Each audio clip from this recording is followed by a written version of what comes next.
Okay, Shalom Aleichem, everybody. Thank you so much for coming. Today's shir is on Parashat Beshalach, and I want to give a little bit of an insight into the mindset of Pharaoh, the leader of Egypt.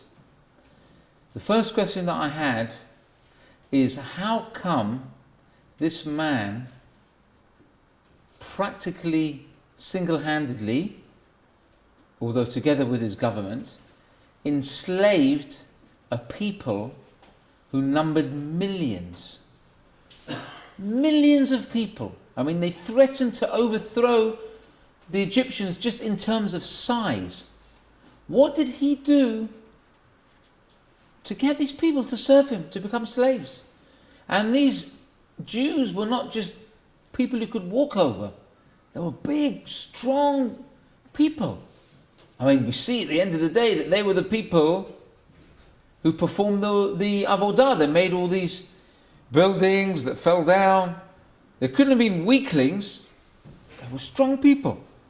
So what on earth did this man, Pharaoh, do to enslave these people?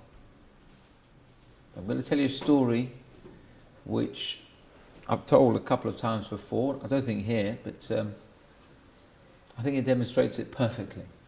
There was once a young Ashkenazi girl who meets and falls in love with a young Sephardi boy. And as they're courting, they're going out, all the friends of this girl are whispering in her ear and telling her, you know what you're in for? You're going out with a Sephardi boy. You know what they're like? He's going to make you do everything he wants to do. He's going to take advantage of you. You won't have your own life. He'll put you under his thumb. I can say this because I'm Sephardi, so... And she's saying, no, you don't understand. He's different. He's a fantastic person. And they're saying, no, he's not different. You've got to be very careful. And she won't hear any of it. And slowly but surely they're becoming more and more attached, and they get engaged, and they set a date for the wedding. And she still has deaf ears to her friend's advice, and she goes ahead and they have a wonderful wedding, and she's over the moon. Now her life has a wonderful purpose.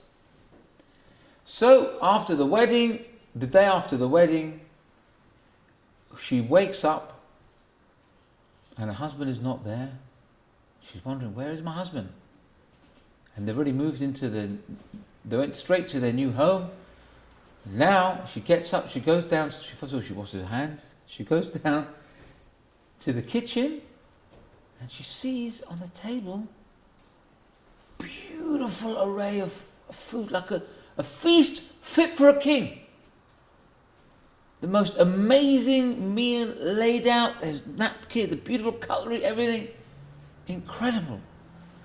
And the first thing she says, first thing she thinks in her mind, she thinks, you know what rubbish all my friends were telling me about Sephardi boys. Look what my husband made for me. A fantastic meal. Look, he must have gone to so much trouble. And then she's looking around, she can't see him. The door opens of the kitchen and the husband walks in. And she thinks to herself, oh, my husband is the most wonderful person. So she turns to him and says, you know, you made such a beautiful meal for me. I'm so touched. It's incredible. You went to so much trouble. So he turns around to her and he says, my darling, says, you see this meal that I made for you? She says, yes, it's fantastic. He says, I want like this every day. Funny joke, I know. Cute story. But this is how Pharaoh enslaved the Jewish people. What did he do? Initially, he asked for this very special project to begin. We're building cities. We want you to take part in a national project. And he didn't tell just the Jews, he told everybody. All the Egyptians and all the Jews, Come and join in this project to make Egypt great, to put Egypt on the map. So what happens? Of course, Jews are very patriotic people wherever they are. It could be in Egypt, it could be in Iran, it could be in Germany, wherever they are, it could be in America. Jews are very patriotic wherever they are, right or wrong. Jews feel, they have a sense of patriotism. So they get involved in the project. And they put in all their efforts, they're building, they're schlapping. And Pharaoh himself comes and he joins in the national project. He himself starts mucking in and making bricks and mortar and walls and whatever it is. And then Pharaoh slips off to the side. And then he starts measuring. He starts calculating what each Jew is doing. He says, this Jew, Chaimi, you see this Jew, Chaimi? He works, he produces so-and-so amount of bricks every day. And this Jew, Shlomo, he produces so-and-so amount of bricks a day. And he's measuring. Then, once he's measured, he says to the Jews, now I know exactly how hard you work. I want like this every day. And then suddenly, the national project becomes national enslavement. So he's tricked the Jews. He knows exactly their productivity. He knows what they're capable of because he tricked them into thinking this was a wonderful project. We're all going to benefit from this. Benefit, schmenefit. It was a total lie. So that's how he tricked them. And he knew exactly. If they said, look, we can't produce this amount. He said, well, you did yesterday. You see, very, very clever. Rashaim generally are very clever. You don't normally get a stupid Rasha. Rasha is very clever. You have to be really on the ball to be a proper evil despot. Now, when I was learning Gemara Sukkah with my chavruta yesterday, I came across a very interesting midrash, and I'll explain to you in a minute this midrash, this Gemara rather. And I'll tell you where I was yesterday. Yesterday, I had the zechut to film Rabbi Zechariah Wallerstein from America. He came over and he spoke in a shul called Or Chadash, which is in Golders Green. And I was asked to go and to film the event, and I filmed it. And I'd met Rabbi Wallerstein previously, but this time, when I met him, I realized what type of person he is. Because when he spoke that evening, he spoke for over an hour. He told everybody there that this was his last appearance in the UK. This time he was flying off, I think either that night or early next morning. He'd been in the UK for 3 days. During those 3 days, he'd spoken at 24 different events. 24 shiurim, that's 8 shiurim every day. And when he spoke lucidly, clearly. But I was with him just before he gave the shiur. And when he was actually late to come to the shiur, probably because he had a rollover from the other 7 shiurim that day. But he was about half an hour late. Why was he late? I'll tell you why he was late. Because for him, more important than giving the shiur, he was also giving counseling. He was speaking to girls, he was speaking to boys, he was speaking to different people who had different problems, different issues. He was offering his own advice, like nobody does better. He does this par excellence. So when I met him outside the shul, I wanted to go and put a microphone on his lapel. I just wanted to put it on his lapel and go away and say, look, now I can film you. But till I got to him, that was another story. It took me 10, 15, 20 minutes even. He was talking to people, giving advice. And apparently there were during his 3-day stay, there were Rabbanim and Dayanim who were waiting to speak to him, to shake his hand, to greet him. He had no time for them. He was so busy with all the other people, with the people who needed his advice. For him, it wasn't about the kavod and meeting big Rabbanim. For him, it was The little people who nobody hears about. He was going and helping all these individual people. And I'll tell you how this Gemara that I learned yesterday ties in with this great rabbi. When Moshe Rabbeinu,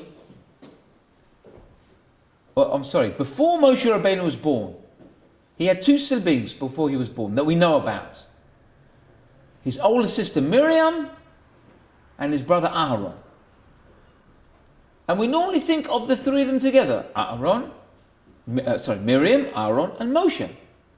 But what we may not know is that Moshe Rabbeinu had two stepbrothers or half-brothers. I'm not sure which one we would call them. Because before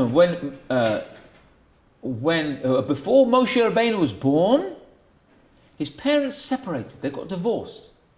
Because there was a decree to kill all the males, or all the Jewish males. Drown them in the sea.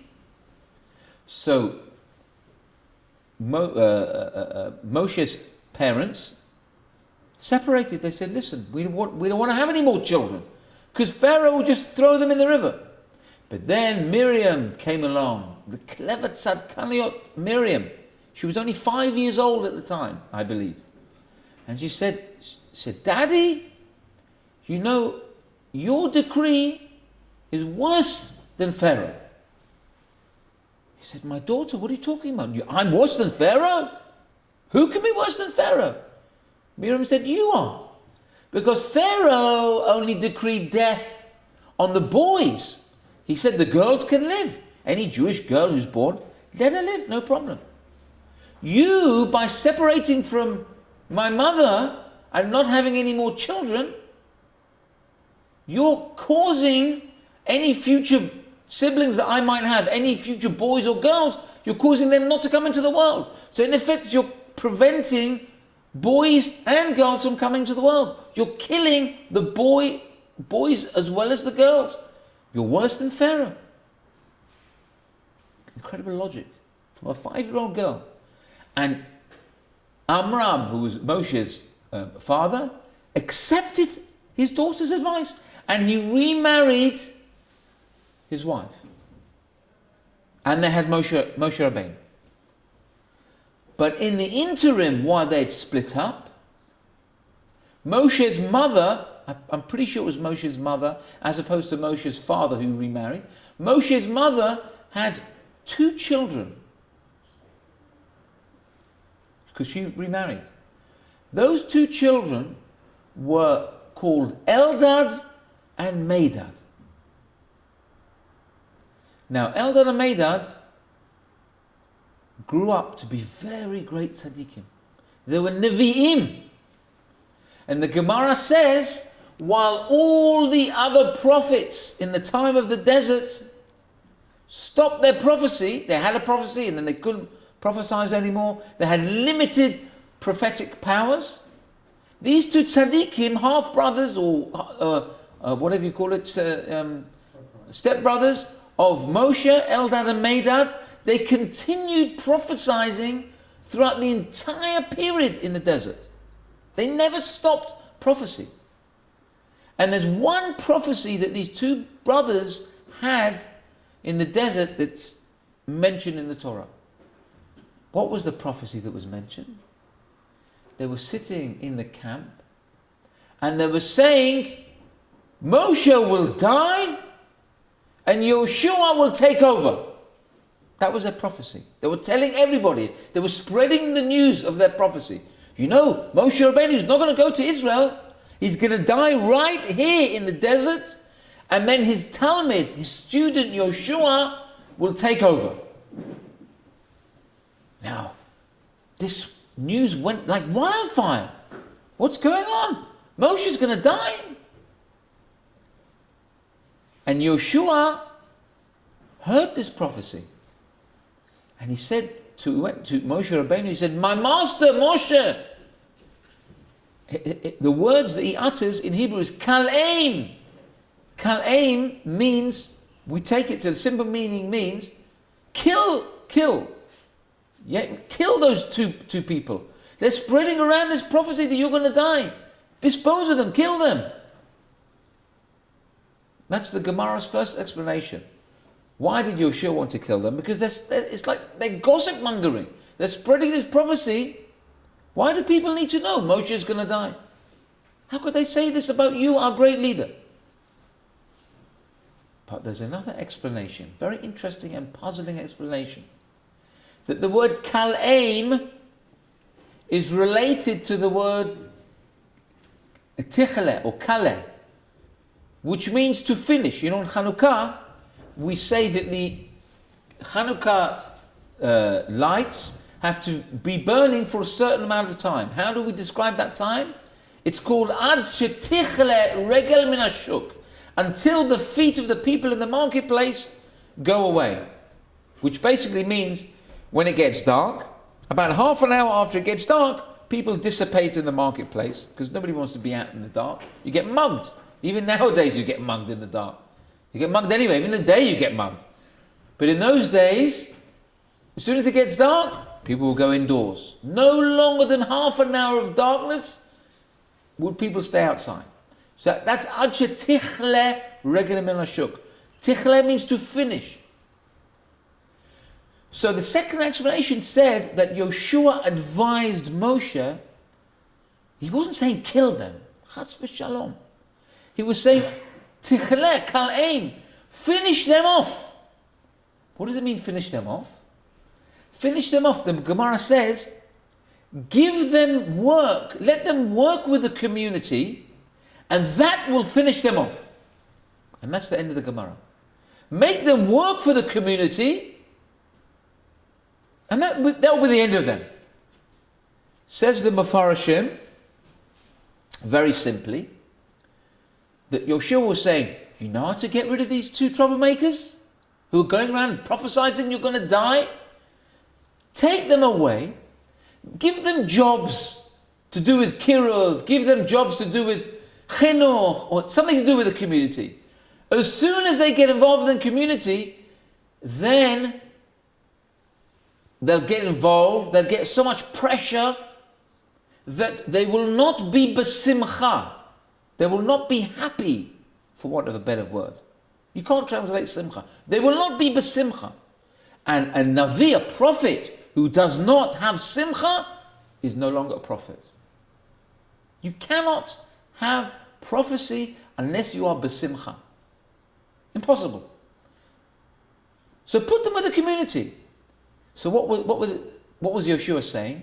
Somebody who works with the community is under such stress and strain, it takes them away. It stops their simcha. It puts so much pressure on them. They have to speak 24 times in 3 days. But I sincerely believe, I mean, this is my own thought now. It could be right, it could be wrong. I'm going to say it anyway. I hope it's right. I hope Hashem puts the right words in my mouth. That this was not a condemnation of the two brothers, Eldad and Medad. Yoshua wasn't saying, let's do away with them. I humbly suggest that Yeshua was giving these two brothers a litmus test. He was saying, let's see what they're made out of. Let's give them the ultimate test to see if they're going to really have their prophecy under all circumstances. And what is the greatest test we can give to somebody? What is the test that we can see if they're going to be besimcha, they're going to be happy in what they're doing, happy giving prophecy? Let's put them to work. Let's put them within the community. Let's give them 24 appearances in 3 days. And then see if this is going to wipe the smile off their face. So in my humble opinion, Hashem took this great man, Rabbi Wallerstein, and he gave him the chance to appear many, many times, to drain his energies, to really give himself to the community, because it was a litmus test. Is he going to be besimcha? Is he going to handle it well? Is he going to crumble under the pressure of sleeping 2 hours every night, of going to hospitals and visiting children with cancer in the hospital wards at 2 o'clock in the morning, which I know for a fact that he does? Is he still going to be besimcha? And I think personally, having seen this man twice already, having heard many of his shiurim, I believe that he is that type of person. He's a person who is besimcha under all circumstances, under very trying circumstances, when your time is not your own, when your time is time that you give to the tzibur, to the community. Because you cannot work. You cannot work with people in the community and do it half-half. You can't do it wishy-washy. If you're going to do it wishy-washy, it's not going to work. Somebody calls you at 3 o'clock in the morning and says, I'm having tremendous problems. I've got Yetzer Hara running after me. I've got Shalom Bayit problems. They'll call you 24 hours around the clock. If you want to be a rabbi, you're working with the community, you can't turn around and say, 3 o'clock in the morning, what are you doing? How dare you disturb me? You can't do that. It's not going to work. You have to give 24 shiurim in 3 days.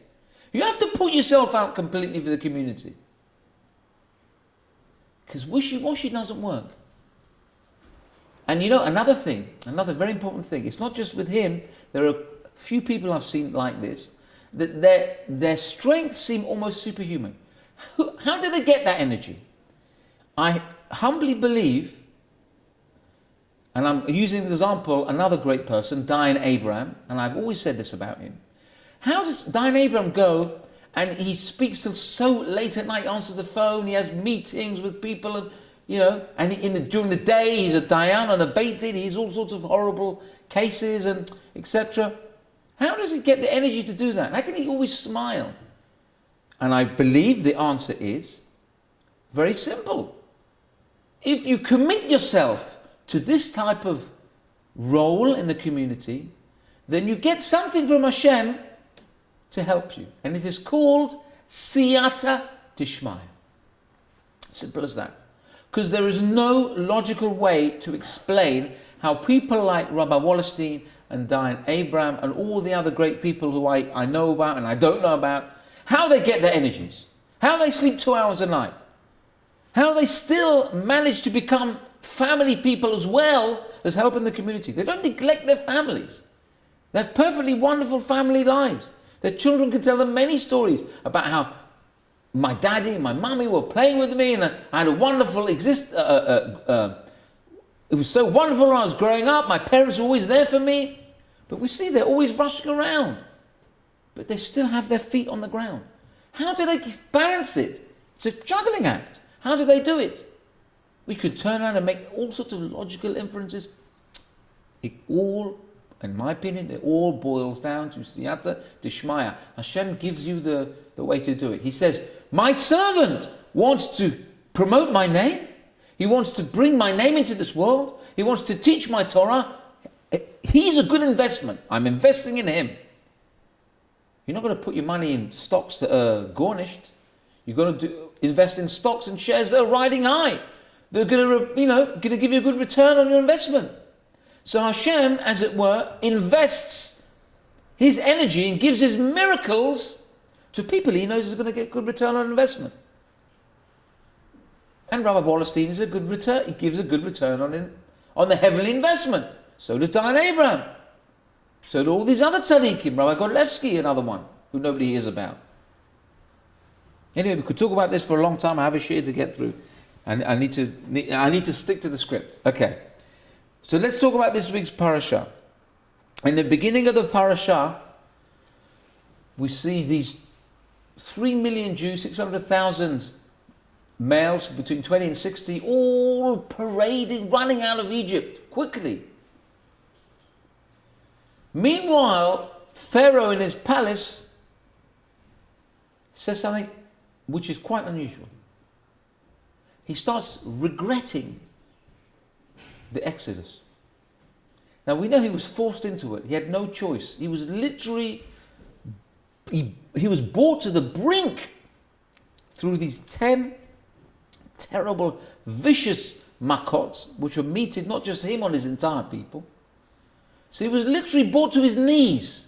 He had no choice. He had to just say, he had to concede. I've got no choice. I'm powerless. So now all the Jews are running out. Pharaoh says in Perek Yud Daled Pasuk Hey, he says, I was very silly. I had 210 years worth of work from 600,000 Jews, and I just let them slip away. I let them slip through my fingers. How could I have done such a thing? So now you've got to ask yourself the question, you let them out? It was your choice? You made this magnanimous gesture? You said, you know what, I was wrong. Let's let everyone go out. This was not your choice. If it was your choice, you would have done it 10 plagues ago. You had every right to send them out when you wanted to. No. You had to get beaten and battered, and your entire city, your entire country had to be decimated before you eventually conceded against your will to let them go. So now you're saying it's my choice? I shouldn't have let them go? It was not your choice to let them go, Mr. Pharaoh. You did it very, very, very much against your will. So why could he say such a thing? And the answer to this is a very powerful lesson in human psyche. Because there is a constant battle in a person's mind between a person's logic and a person's emotion. I think they've got different sides of the brain, if I'm not mistaken. Some people are they say they're very left-brained, some people are very right-brained. I'm not sure of the exact, I'm not a brain surgeon. But there's a difference between a person who's driven to do the right thing. With pure logic, you know that this is the correct thing to do, and I don't want any outside influence to affect me because I have to follow the correct thing. And the other thing, the other very powerful influence called emotion, which can take you and move you away from where you want to go. I'll give you an example. This is not exactly the example, but it's just come into my head. A person can believe with all logic that smoking will kill you. You don't need to be a big chacham to know this. It's not like it was 50 years ago. When my father was growing up, my father used to smoke 20, 30, 40 cigarettes a day until he caught a very bad cold. He lost his desire to smoke cigarettes, and Baruch Hashem, he stopped from then, like almost overnight, he stopped completely. And he was a person, you could see him fidgeting on Shabbat. As soon as Shabbat went out, the cigarettes went in his mouth. He was he would never smoke on Shabbat. That was, forget it. Chok v'lo ya'avor. But come Motzei Shabbat, that was his first destination. Cigarette packet. After Havdalah.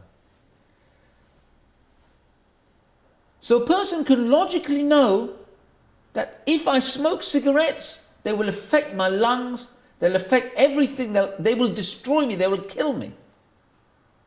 But the emotion, the ta'ava, will interfere and will tell you, I only smoke now 20 a week. I used to smoke 40 a week. So I'm in a good position. And there are other people who smoke 30, 40 a day, and they're living to 90 years old. Like I just heard this week, my friend's grandfather, who's in his 90s, is still smoking a ridiculous amount of cigarettes every day. Yeah, he's walking here and there, over 90 years old. So you can turn and say, look, ha ra'iyah, this is the proof. You could even go the whole way and say, look, smoking must be good for you. Look at this man, he's smoking. Must be good for you. Gives you long life. Your emotion or in this case your ta'ava, your desire, interferes with what you know is logically correct. Now Pharaoh, had he not let his emotion interfere with his logic, would have realized, you know something? I've just been whacked 10 times. Me and everybody in this land. I must be doing something wrong. Maybe there is a God. Maybe he's performing his miracles. Maybe he's going to split the Red Sea. Maybe he's going to take 600,000 people out, 300,000 men, women and children, 3 million men, women and children in one go. And they'll all go out like that. Maybe something's going on that's beyond me. Maybe there is a God. No, because his emotion is interfering. Now, he cannot accept, he cannot understand himself, he won't let himself believe that it was against his will that these people went out. That, you know something, maybe there's some divine power here. That was too much for him. For him, it was my mistake. I let them go. Which is the most crazy thing. You had nothing to do with it. All this happened, these 3 million people going out happened despite you. Not because of you. Despite you. You were just getting in the way. But his emotions were interfering and causing him to think that it was him himself, he had something to do with it. Ludicrous. How many times will we have a perfectly logical reason not to do something? And it's crazy to do this thing. It just doesn't make sense on every level. If you think about it, when you put yourself, take yourself out the equation and look at it logically, look at it in pounds and pence. This is wrong. This Avera is wrong. But your emotion tells you, this is right. This is a great mitzvah. I need to keep doing it. Completely the opposite. Because your emotions are getting involved.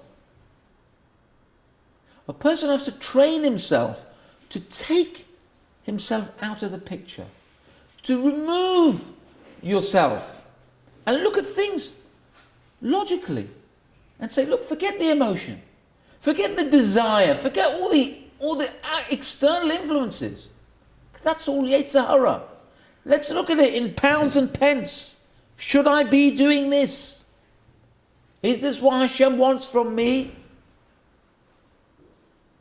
It's very hard. It's not easy. And more often than not, you cannot do it by yourself. You need a friend, an objective friend, or your spouse, or your Rebbe, or your Moreh Derech, whoever's guiding you along the way, whoever's not going to be a yes man, whoever's not going to tell you, yes, you're right, you're absolutely right, you should be doing this thing, don't worry about it, you know best. We don't want a yes man. That's why the wife is called the Ezer Kenegdo. That's why the husband is called the Ezer Kenegdo. Your spouse is the best person to give you objective advice. Your wife or your husband is not a yes person. When everything's behind closed doors, your spouse will not tell you, yes, darling, it's fantastic. Keep eating the fatty foods, don't worry. Keep eating the sugar, don't worry about the diabetes. They're going to clop you on the head and say, what are you doing? You're going to die before you're 50. And there are many other examples we can give about this. So you need to be objective. If you can't be objective by yourself, then you need help. You need to speak to your spouse. You need to speak to your rabbi. You need to speak to your Moreh Derech. But more often than not, the problem will be too big for you to resolve by yourself.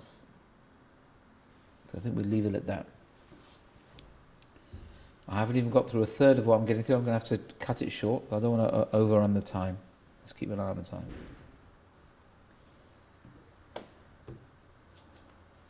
Now, when Hashem took the Jews out of Egypt, there were two routes that could have been taken. One was through the land of the Philistine, the Philistines, and one route was through the desert. Now, each one of these two different routes had an advantage and a disadvantage. The advantage of going through the land of the Philistine was that the Philistine had a very wonderful land. They had a land which was had plenty of food, and they had plenty of resources, so that if the Jews went through that land, they could have availed themselves of food and drink. They could have sustained themselves during their journey through to Eretz Israel, to Canaan. However, the disadvantage was that in the land of the Philistine, there were Philistine. If the Philistine were not there, it would not have been so bad.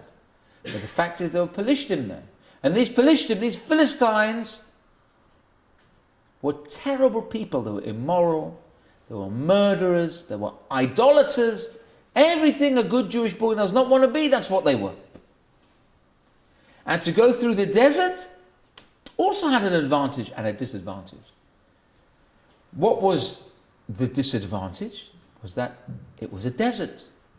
In a desert there is no food, there is no water. How will 3 million people survive without any rations, any sustenance? The advantage was there is no people here who will distract you. There's no idolatry, there's no immorality, there's nothing here. There's just you and Hashem. So what did Hashem do? He took us through the desert. And there's a big musar, there's a big lesson from this. Because it is much worse to have a life where you have everything there for you. You have all the creature comforts. You've got no worry about parnasah. But at the end of the day, all your creature comforts and your parnasah and all the wonderful things that you need around you, the things that you need, which really aren't necessary for you at all, but all the things you need to be surrounded by, like the iPhones and the iPads and the computers and all the whatever, the swimming pool. To have all these things, it means you have to live in Las Vegas. Or you have to live in, I don't know, Soho. Or wherever it is. A place where there's no Torah. So what are you sacrificing here? You're going into the land of the Philistine, where everything is made easy for you. You want food, you buy food, finished. There's a shop on every corner. But you have to be with the Philistine. Hashem says, I don't want you to have that. I would rather you go to a place where it's barren, where you're looking at me and relying on me. You don't know where you're going to get your next meal from. Although, of course, they did ultimately get their meals provided for them, but they didn't know that. They were sent into the desert. There was nothing there. But it's better to be there where you don't know what's going to be with your parnasah, your sustenance, your mezonot, but yet at the same time you've got no doubt that I am above you, that I'm going to be with you, that you've got no outside influence. There's nobody telling you, pushing immorality on you, pushing things that are not kosher on you. A person should always strive to live in a place where the first thing, his first consideration has to be ruchniyut, spirituality. And the external things, they come second. Nobody's saying, go and live in a forest, in a wooden shack, and you have to eat grass and hunt wild deer. Nobody's telling you to do that. They're just saying your focus must be to live, to surround yourself with ruchniyut, with spirituality. Because a person needs two types of food. Physical food, physical nourishment, physical comforts, And he's got his neshama. That also needs to be fed. What happens? We're so busy giving our bodies 3-4 meals a day, 11s and tea, as well as breakfast, lunch, dinner, midnight snack. You're going for all these things that push you away from spirituality. And meanwhile, your neshama is starving. Please feed me. Let me have a shiur once in a while. Let me read a book. Let me read a Torah book. Bring me the Midrash says. Bring me the Yalkut Yosef. Bring me the Ma'am Loez. I'm starving inside your body. Please feed me, feed me, feed me. But we ignore him. The Torah is telling us the opposite should be the case. Go to the desert where the Torah is going to be paramount.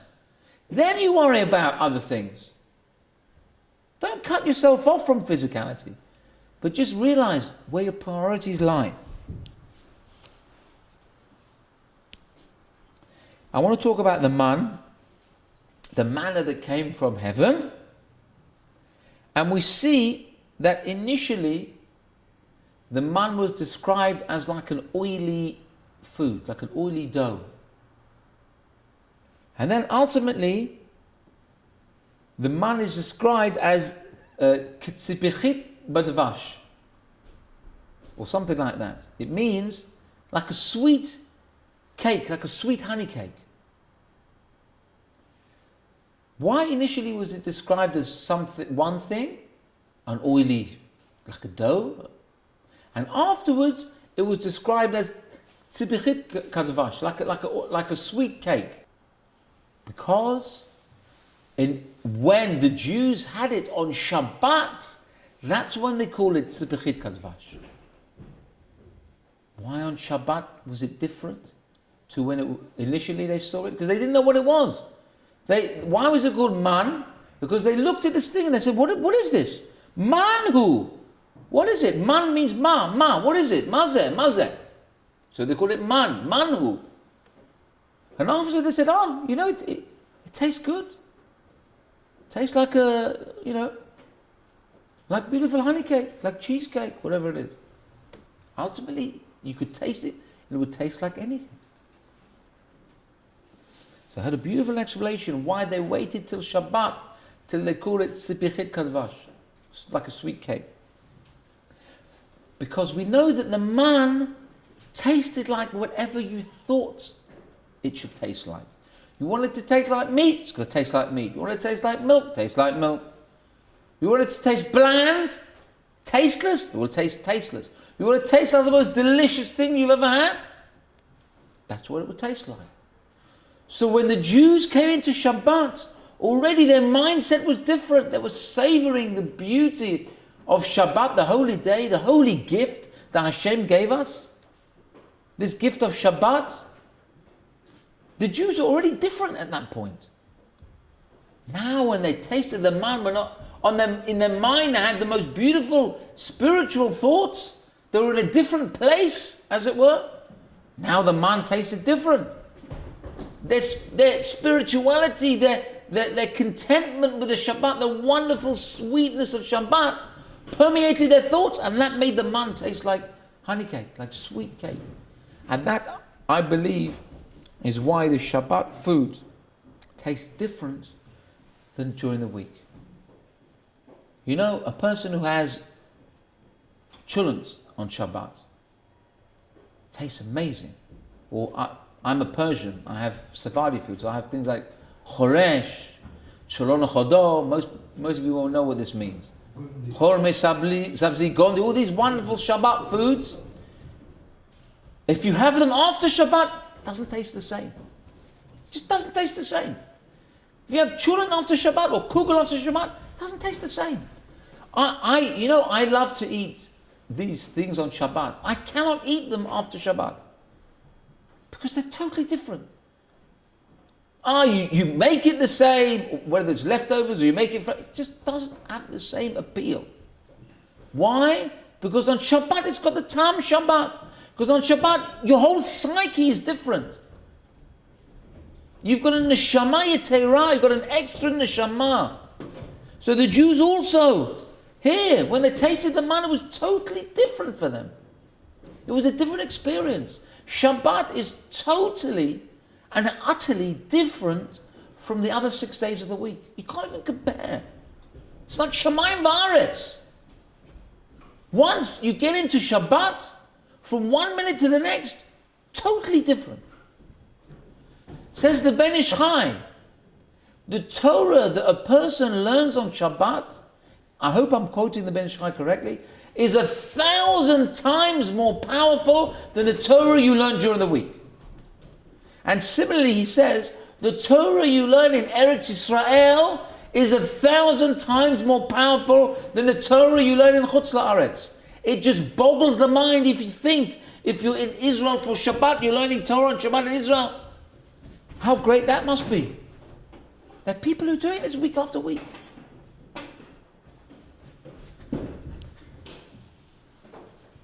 And let's continue talking about the man. People do not realize that the fact that the Jews had this food from heaven, this man, that this presented them with a test in and of itself. I'll tell you what the test was. A person thinks that if a person reaches poverty, that this is the worst test. That a person has to scrape for a living. He doesn't know where his next meal is coming from. He has to go collecting from door to door. Or a person loses his job, chas v'chalila. And now how can he provide for his family? A person would think, and rightly so, that this is a test from Hashem. I have to keep my emunah. And it's correct, it is a test. Like everything else is a test, this is a test. Hashem says, you served me before when you had parnasah, now I want you to serve me without parnasah. But the ikar is, the main thing is, I want you to serve me. So a person should think, Hashem, I don't know why you've done this to me. You have your reason. But I will serve you with exactly the same strength than I did when I had the money. So poverty is a test. But it's very easy to understand how it's a test. But what people sometimes fail to understand is that affluence, riches, wealth is also a test. A person mustn't think that once he's got all the riches that he needs and more, and he's got this house in Hendon and this house in Yerushalayim and this house in New York and whatever, and he's got this BMW and that car, whatever it is, he mustn't think that, oh, now Hashem is not testing me. But this is also a test. And this was the test of the man in the desert. Because Hashem gave the Jews all that they needed. They didn't have to work. All they did was open the door in the morning and take the food in, and that was it. You had everything you need. Now, what do? My Jewish people, what do I want you to do? I want you to learn my Torah. I've taken care of your parnasah. You don't need to work to eat. You have where to stay. You have your beautiful tents. You have your clothes, which I'm sustaining for you. I'm going to sustain for 40 years. These clothes you're wearing will never wear out. 40 years. One set of clothing for 40 years. Never wore out. There were no Jewish tailors in the desert. There was no need for it. It was like, taking coals to Newcastle, as they call it. It was a redundant profession, being a tailor in the desert. So said Hashem, I'm taking care of your parnasah. Now what are you going to do about it? That was the test. Now you've got everything. Now you've got your wonderful house, your fantastic lifestyle. What are you going to do? You're going to sit down and think, this is the end. Now I've got my Dalet Amot. I've got everything I need. The rest of the world can go away. I don't need anything. I'm going to sit here and retire at 30 years old. I'm going to play golf. Or do you realize that it's all a gift from Hashem? And you're going to use that gift and give it back to Hashem. Hashem gives you the kochot. Hashem gives you the wherewithal to be self-sufficient. And what do? We sit watching TV 10 hours a day. Sit on the computer. We do what we want. It's like throwing it in Hashem's face. Or do we take the test very seriously and we say, Ribbon Shalom, you gave me so much, what can I do for you? I know what you've done for me, you've given me everything. What can I do for you now? And I'm sure the answer will be, I want you to dedicate your life to Torah and mitzvahs. Because now, removed all the worries from you. You don't have to worry about your parnassah. Whether you're in the desert, and you don't have to worry about anything. Or whether you're living in Hampstead Garden suburb, or wherever it is, or Herzliya Patuach, or wherever it is, any affluent society. Now what are you going to do with it now? What are you going to do with the time now? You're going to play golf? Or are you going to do like one of my father's friends, Alav Shalom, who when he sold his business, he was in the carpet business, when he sold his business, he devoted his entire waking hours to helping tzedakah. Actually, I'm going to mention his name. His name was Tony Brooks. He used to drive vans full of clothing. He used to drive it across continents to go and give clothing to poor people. He was a charity worker. He just sold his business and he retired. Now, he had every right to sit on his backside in front of the television. He put his feet up, and do nothing else. Have his drinks served to him. Have servants come put grapes in his mouth. He could have done. Nobody would have batted an eyelid. And that was not good enough for him.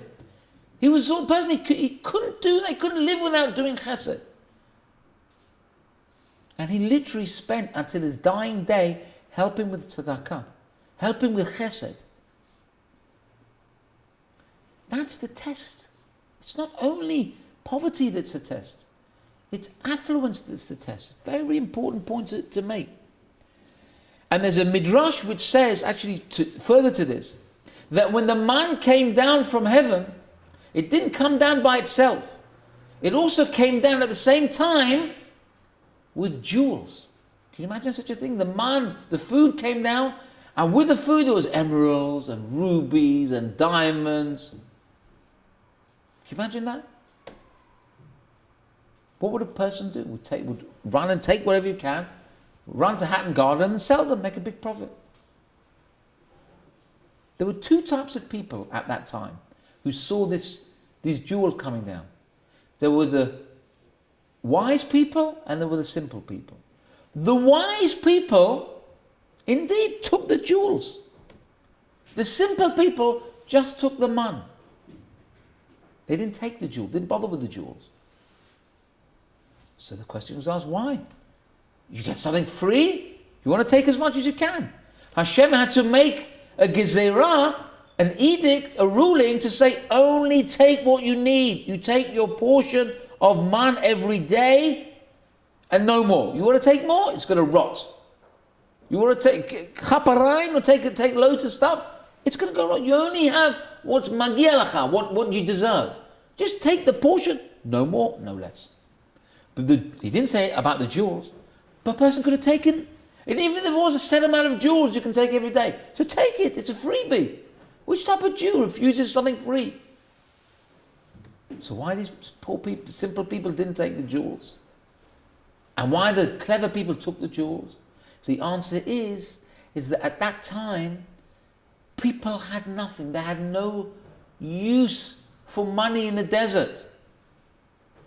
Who would know? What are we going to use the jewels for? We're going to go do bartering?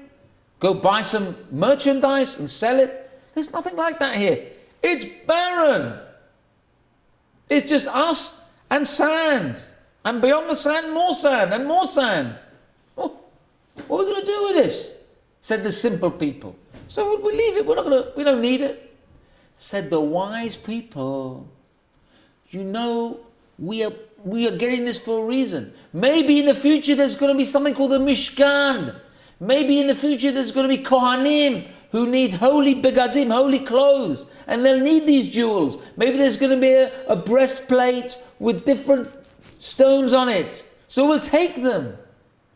So what were the wise people saying?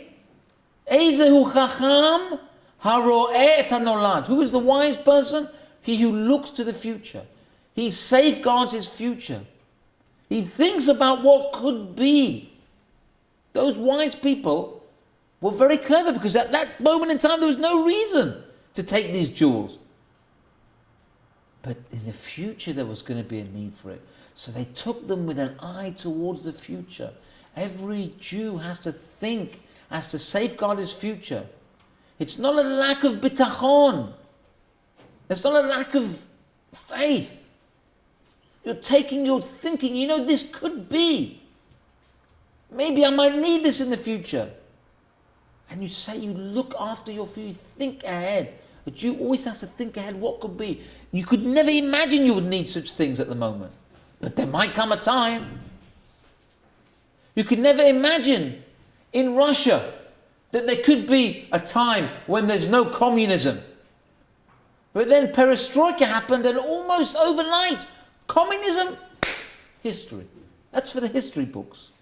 Lenin and Marx and Trotsky, I found out today, Trotsky's real name was Label Bornstein or something, Label Bernstein. He was a frum Jew. Trotsky was a frum Jew. But because one of his rabbaim, one of his machanachim was too strict on him, he went off the derech. And millions of people suffered because of this man. Who knows what could have been? Anyway, that's another story. So who could believe such a thing? But a person has to think, maybe, what if? Not to worry about it, not to make your life a misery, but just to think, what if? Maybe I'll prepare. Maybe I'll squirrel things away. Maybe I'll safeguard my future. I'll make my hishtadlut. But a person cannot ignore the future. He must never think that the status quo will be exactly the same. You never know when things are going to change. You never know when there's going to be a person who you've invested money in America. I don't want to mention his name. And then suddenly all his money goes mechula and he goes into prison. You're placing your trust, you're placing your faith in this man. You're putting investments with this man. And now he goes mechula and he goes bankrupt. You should never place your trust in a person. Al tivtechu b'nedivim. Ela avinu shebashamayim. Believe in Hashem, don't believe in man.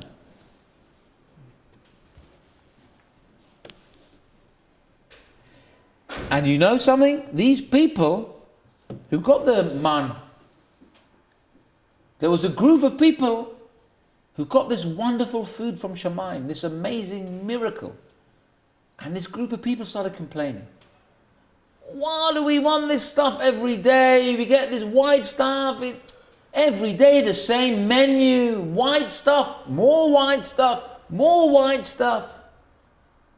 And they were complaining and complaining and complaining. And they said, we don't want this. We want basar. We want gusht. We want meat. We want food with texture in it.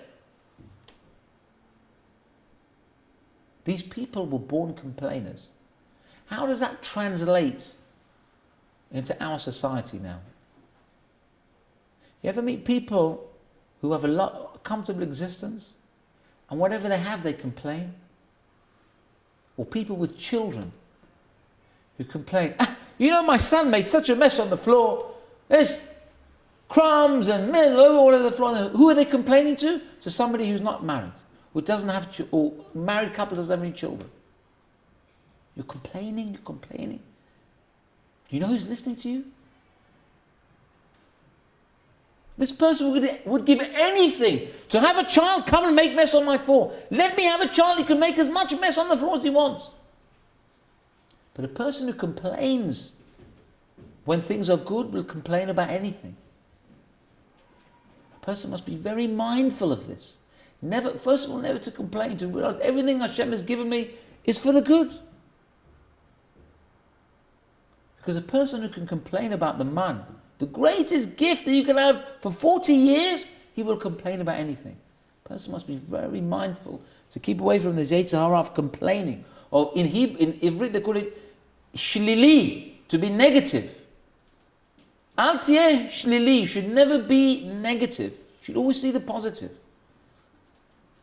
It's a very bad midah. It comes from the desert. It comes from the people who complained about the man. I'm going to finish off now.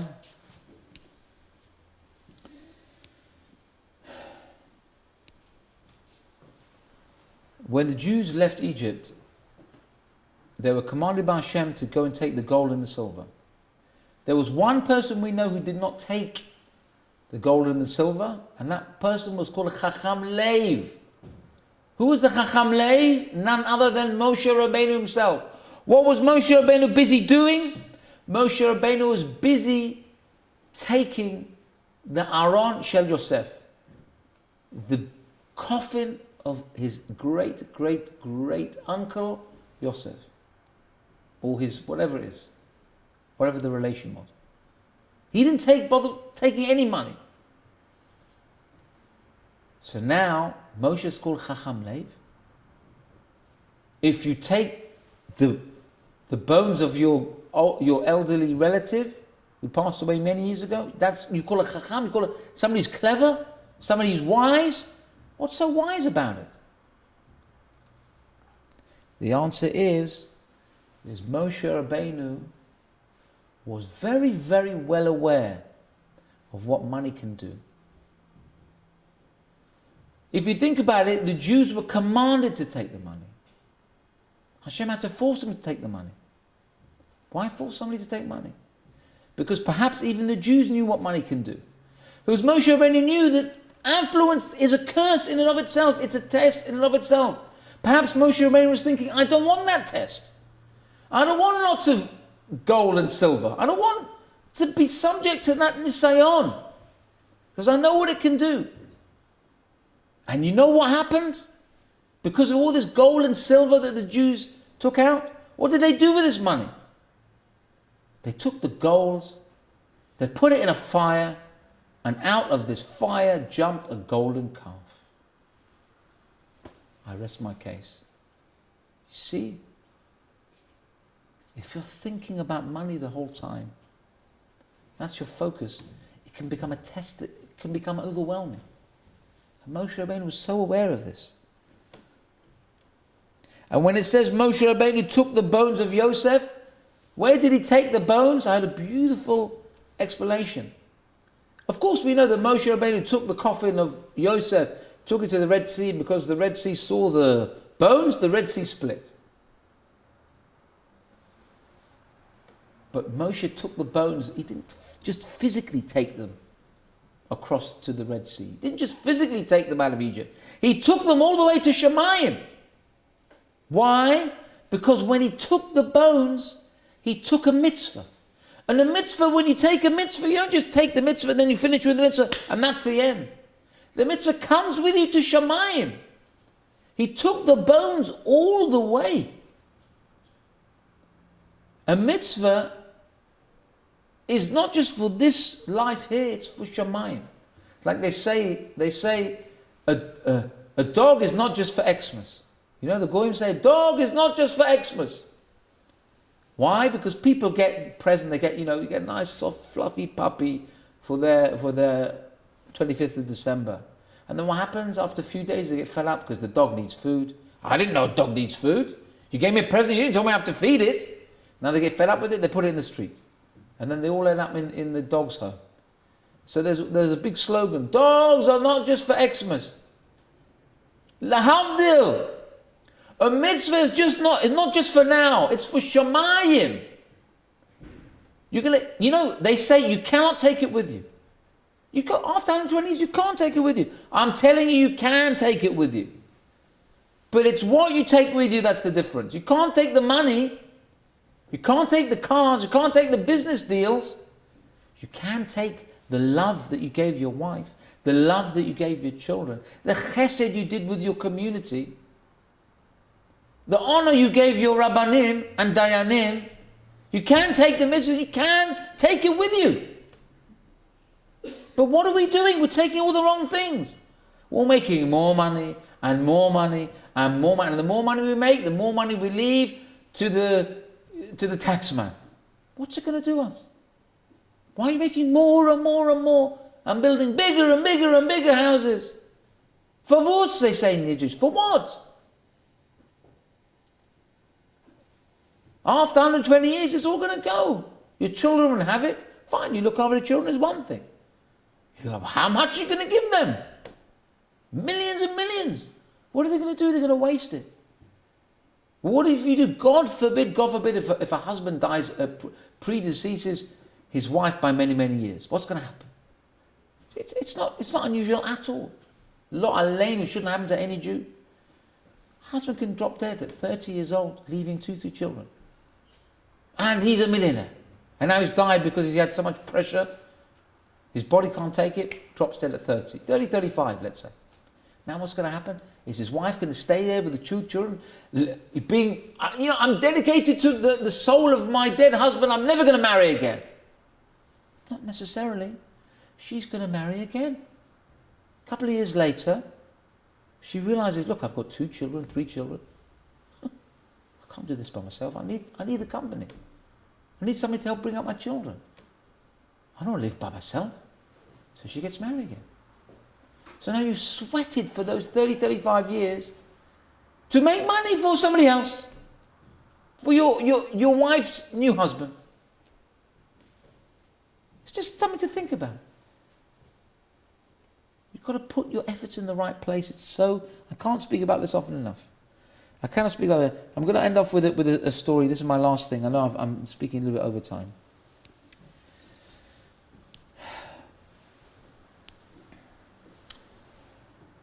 There was once a man, and I heard this story from Rabbi Mordechai Kamenetsky. This is an amusing story. There was once a guy called Frank. And this guy called Frank, he was married and he had a job, and his job wasn't going so well. His boss was shouting at him, and this business deal wasn't going right, and he lost this deal and that deal or whatever, and things are getting very hard. So what does he do? 5 o'clock comes, he's out of the office, he goes straight to the bar. He has 1 drink, he has 2 drinks, and now he's starting to feel a bit better. Yeah? Well, that's what he thinks.